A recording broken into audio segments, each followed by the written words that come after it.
Now, to wrap up the political week that was, University of KwaZulu-Natal's political analyst Lubna Nadvi joins me now via Zoom from Durban to discuss all the things that happened this week. I mean, it's like a film, Lubna, and I'm sure you would agree. And the biggest one that I want to start with were those epic fail by the DA with the posters in Phoenix. That was one of the biggest things that dominated the political landscape, and they've since taken them down and they've apologized. But surely this did something to them when it comes to their campaigning.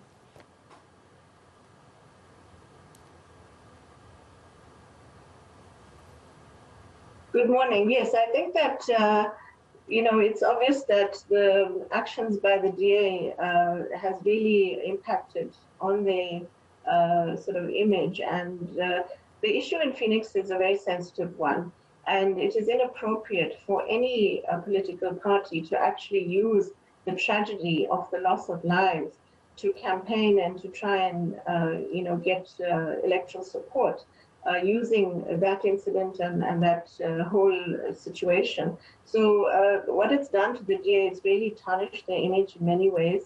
And clearly, they have to think hard about how to sort of come back from this and repair the damage that is done. Of course, the head of the DA in KZN said that the campaign had not actually been approved by the party leader. So I think the DA in KZN has to actually, do some work on the ground to try and sort itself out.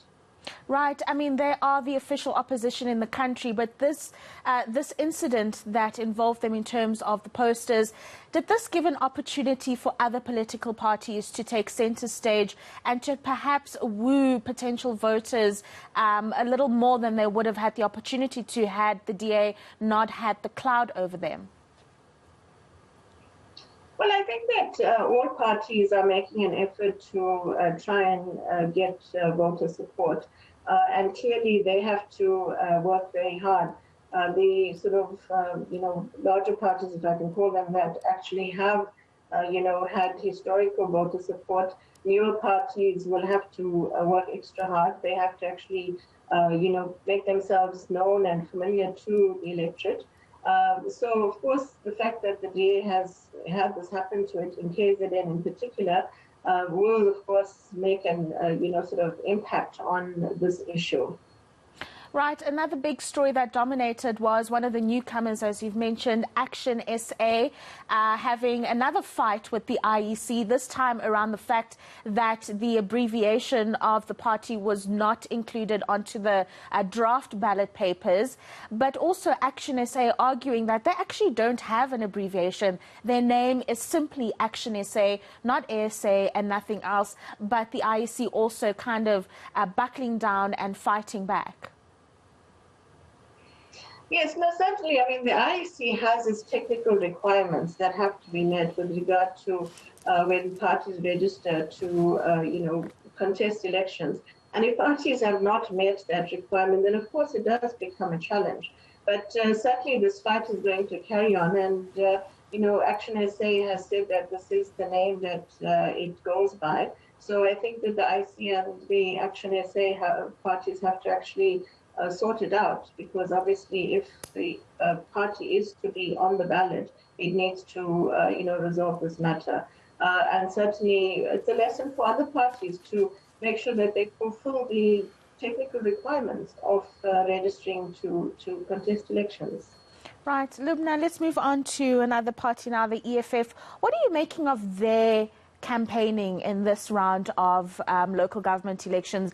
I mean, we've seen them out and about, but I don't know if it's been as aggressive as they've traditionally been in the past. Well, the EFF is considered, as sort of the third most influential, significant party in the country at the moment. And so, it obviously has to work hard to remain in the sort of